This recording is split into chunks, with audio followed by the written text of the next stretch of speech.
Good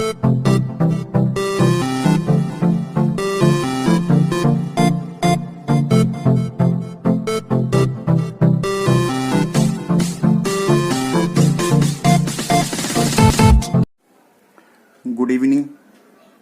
कैसे हैं आप सब लोग? उम्मीद करता हूं आप सब लोग ठीक होंगे, स्वस्थ होंगे। आज का हमारा टॉपिक है सौरमंडल, भूगोल विषय के अंतर्गत। आज हम सौरमंडल के विषय में अध्ययन करेंगे। इससे पहले की 2 कक्षाएं हम आपको दे चुके हैं और उन दोनों कक्षाओं में हमने आपको अक्षांश रेखाएं और देशांतर रेखाएं इनके विषय में बताया था। आज हम सौरमंडल के विषय में अध्ययन करेंगे। ठीक है, आज का हमारा टॉपिक है सौरमंडल।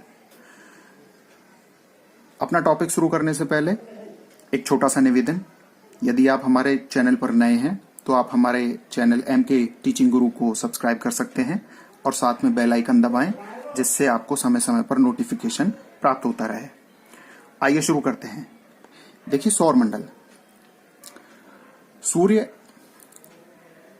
और उसके कुछ खगोलीय पिंड, ठीक है, सूर्य और कुछ खगोलीय पिंड जो होते हैं वो एक दूसरे से गुरुत्वाकर्षण के द्वारा बंधे हुए होते हैं। ठीक है, आप समझने की कोशिश कीजिए।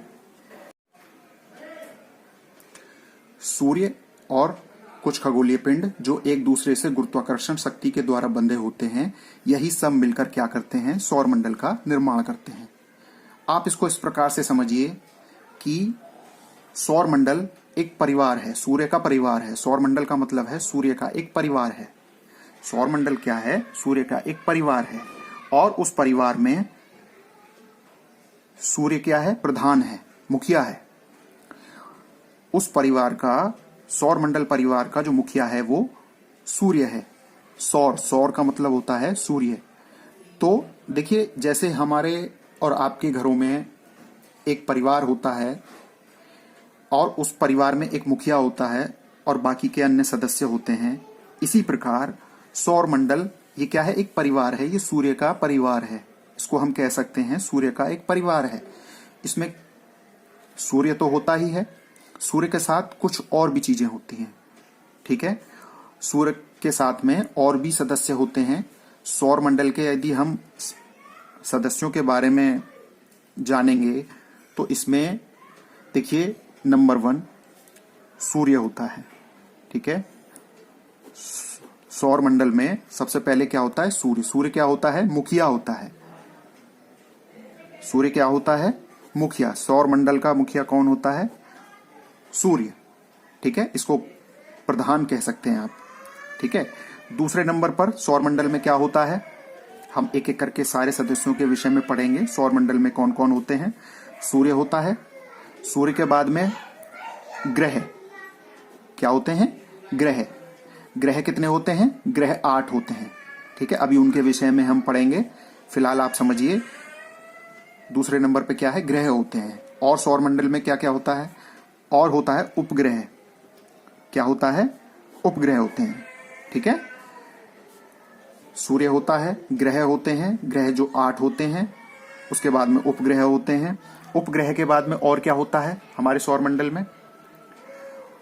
और हमारे सौरमंडल में होता है धूमकेतु। क्या होते हैं? धूमकेतु।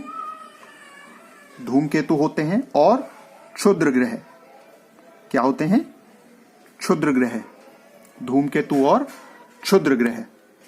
ठीक है, ये भी क्या होते हैं? हमारे सौरमंडल में होते हैं। ठीक है, और एक चीज और होती है हमारे सौरमंडल में, उल्कापिंड। क्या होता है? उल्कापिंड। हमारे सौरमंडल में और क्या होता है? उल्कापिंड। तो अब आप समझिए कि हमारे सौरमंडल में क्या क्या चीजें होती हैं। सूर्य होता है जो कि मुखिया होता है। ठीक है, ग्रह होते हैं जिनकी संख्या 8 होती है। उपग्रह होते हैं, धूमकेतु होता है, क्षुद्र ग्रह होते हैं और उल्कापिंड होते हैं। इन सब से मिलकर हमारा सौरमंडल का निर्माण होता है। ठीक है, तो एक एक करके हम इनके विषय में अध्ययन करेंगे। सबसे पहले हम बात करते हैं सूर्य की। ठीक है, सबसे पहले हम सूर्य की बात करते हैं। देखिए, ये जितनी भी बातें हम यहाँ बता रहे हैं, आप अपना नोट्स बनाते चलिए, साथ ही साथ जो इंपॉर्टेंट चीजें हैं उनको आप नोट करते चलिए अपने नोट्स में। ठीक है, ये सारी बातें विभिन्न परीक्षाओं में आपसे पूछी जाती हैं। ठीक है, तो आप इनको एक नोट्स के माध्यम से तैयार करते चलिए। तो सूर्य के विषय में हम अध्ययन करेंगे। सूर्य के से संबंधित कुछ प्रश्न हैं जो परीक्षाओं में पूछे जाते हैं, जिनका अध्ययन हम यहां करेंगे। देखिए, सूर्य के विषय में सबसे पहली बात, सूर्य के विषय में हम यहां पढ़ेंगे सूर्य। ठीक है, सूर्य सौरमंडल का मुखिया होता है और हमारा सूर्य जिस गैलेक्सी में है, पहले तो ये समझ लीजिए सूर्य के बारे में। सूर्य एक तारा है। सूर्य क्या है?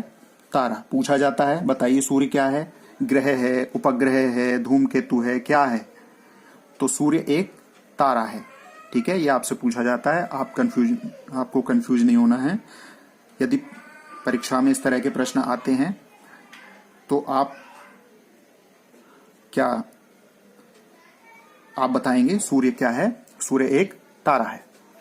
ठीक है, तो सूर्य जिस गैलेक्सी में है उसे हम मंदाकिनी या आकाशगंगा कहते हैं। ठीक है, गैलेक्सी तारों का एक समूह होता है।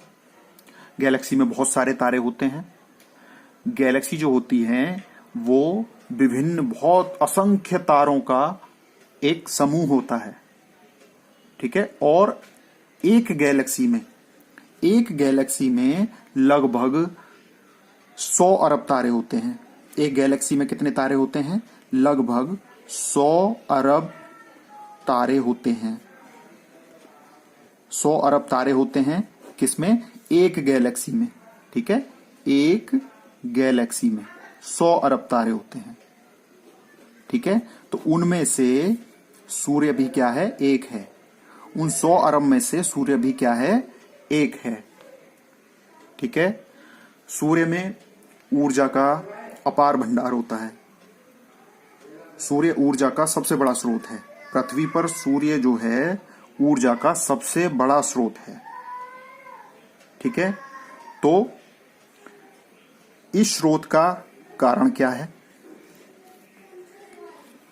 सूर्य में जो ऊर्जा है इसका क्या कारण है?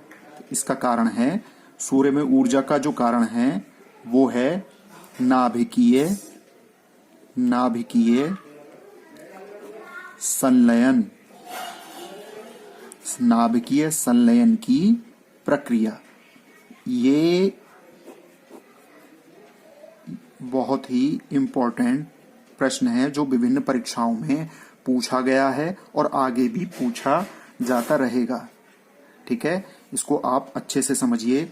नाभिकीय संलयन की प्रक्रिया, यही वो प्रक्रिया है जिसके माध्यम से सूर्य में ऊर्जा उत्पन्न होती है, प्रकाश उत्पन्न होता है। किस प्रकार से? नाभिकीय संलयन, नाभिकों का जुड़ना। नाभिकों का जुड़ना। ठीक है, जब दो परमाणुओं के नाभिक आपस में जुड़ते हैं तो उस प्रक्रिया को हम नाभिकीय संलयन की प्रक्रिया कहते हैं। तो सूर्य में कौन कौन से परमाणु जुड़ते हैं?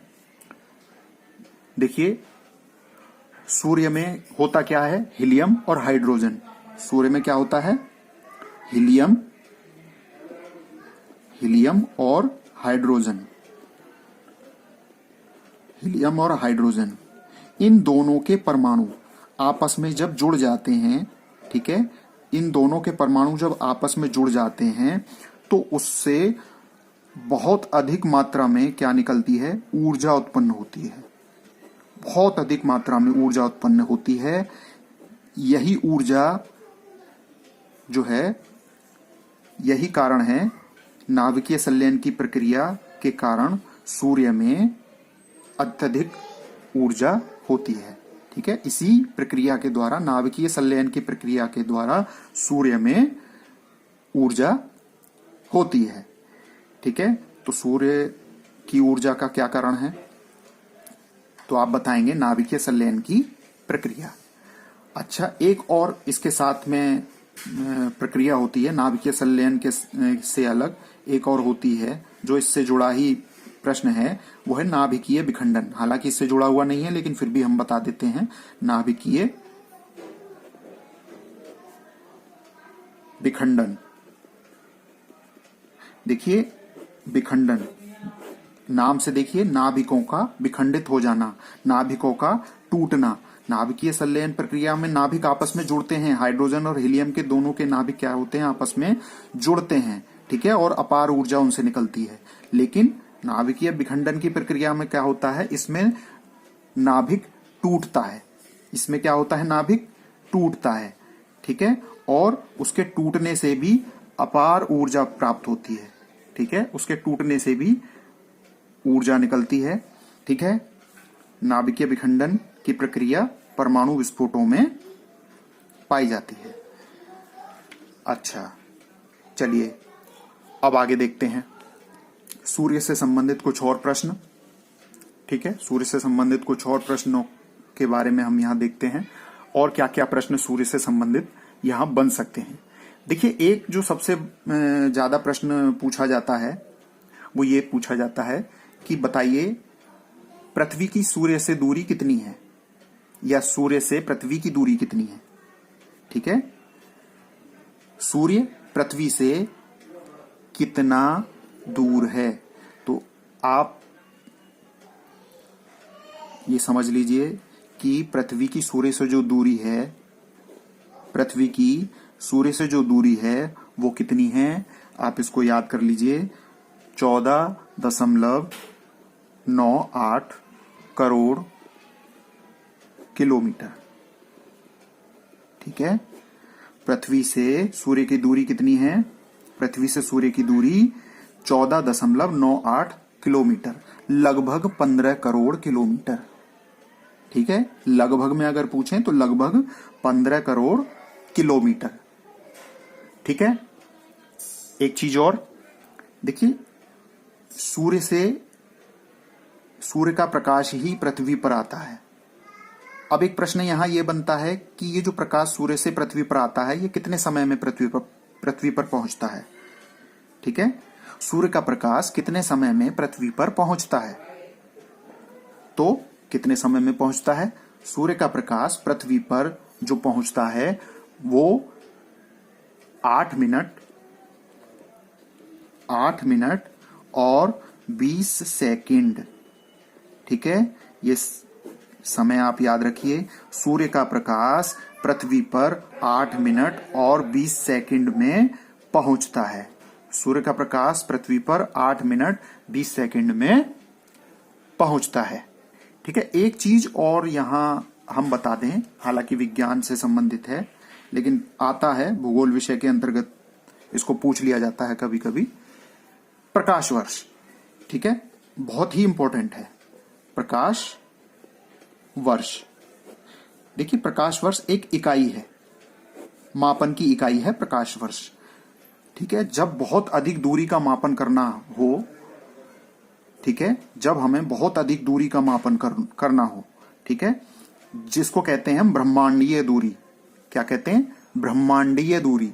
जब हम ब्रह्मांडीय दूरी का मापन करते हैं तो उसमें हम प्रकाश वर्ष का उपयोग करते हैं। प्रकाश वर्ष दूरी का मात्रक है। प्रकाश वर्ष किसका मात्रक है, दूरी का, ठीक है।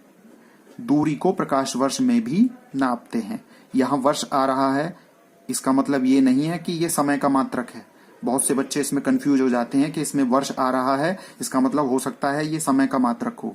नहीं, ये किसका मात्रक है, दूरी का मात्रक है, ठीक है। प्रकाश वर्ष दूरी का मात्रक है। और प्रकाश वर्ष होता क्या है, आइए इसको समझते हैं। देखिए प्रकाश द्वारा एक वर्ष में चली गई दूरी एक प्रकाश वर्ष कहलाती है, ठीक है। प्रकाश द्वारा एक वर्ष में चली गई दूरी को हम क्या कहते हैं, एक प्रकाश वर्ष कहते हैं।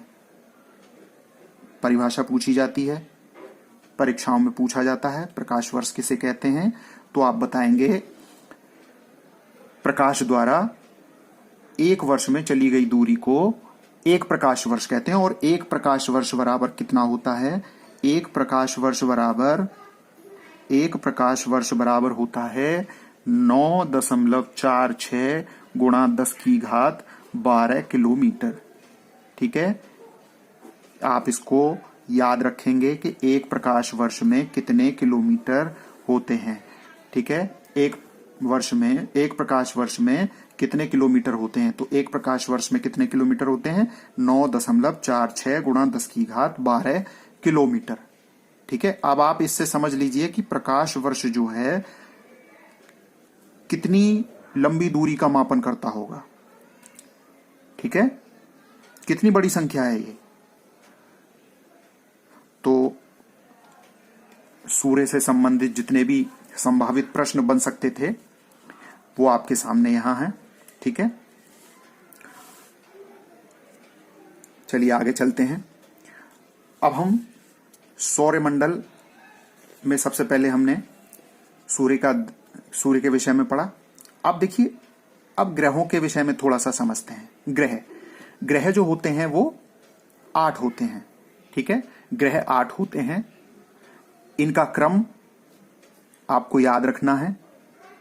सबसे पहले सूर्य के नजदीक कौन सा होता है, फिर उससे दूर कौन सा होता है, फिर उससे दूर कौन सा होता है। ठीक है, तो दूरी के आधार पर आपको इनका क्रम याद रखना है। ठीक है, यह परीक्षाओं में पूछा जाता है। तो हम आपको बता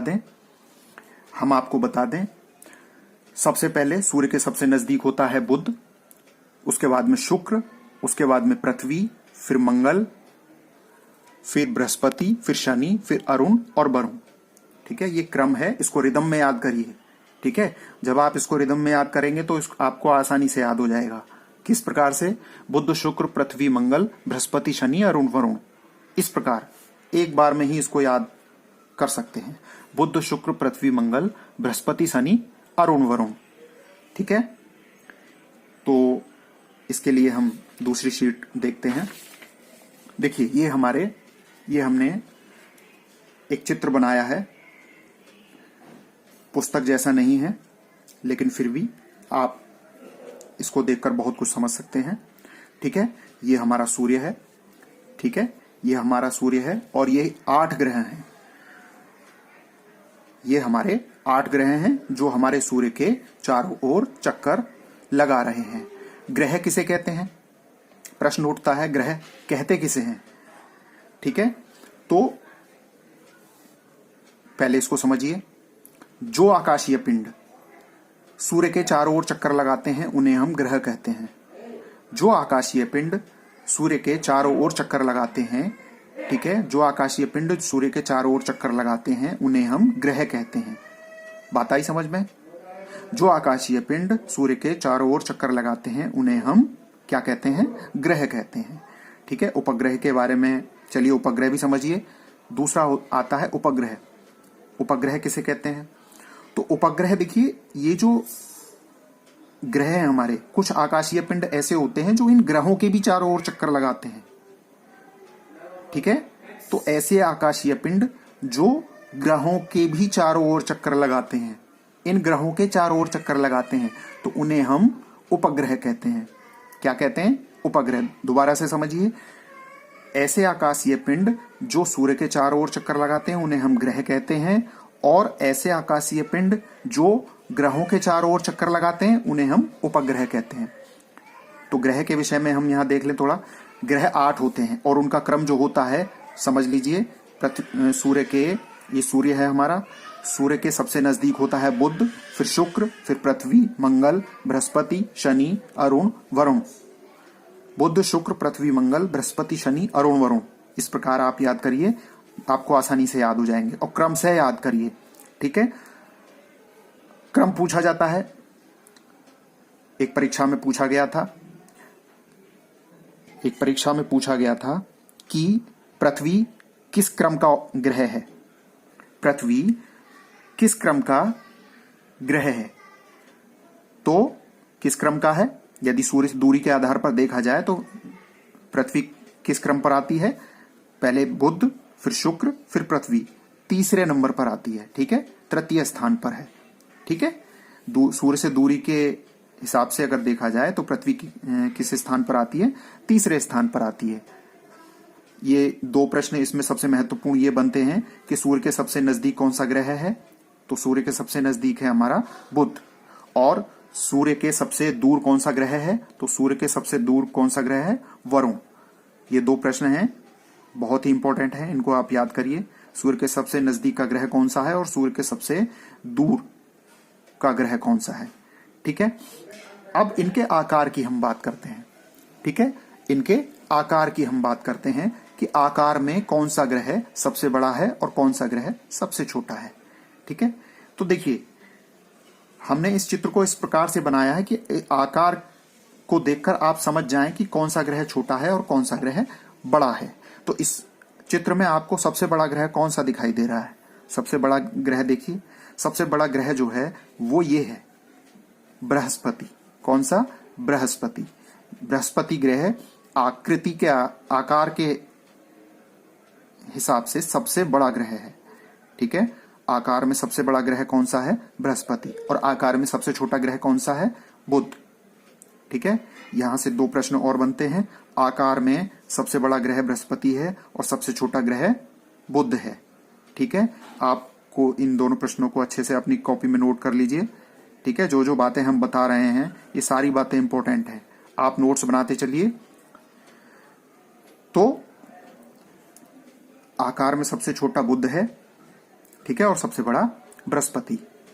ठीक है, अब यदि आकार के हिसाब से पूछा जाए कि आकार के हिसाब से सबसे बड़ा ग्रह कौन सा है, फिर उससे छोटा कौन सा है, उससे छोटा कौन सा है, यदि ये क्रम पूछा जाए, ठीक है, अवरोही क्रम में ग्रहों का अवरोही क्रम पूछा जाए तो आप कैसे बताएंगे? तो अवरोही क्रम में आपको ये तो पता है कि सबसे बड़ा बृहस्पति और सबसे छोटा बुध है, तो इनको अवरोही क्रम में कैसे लगाएंगे? तो देखिए यहां एक बात समझने की है।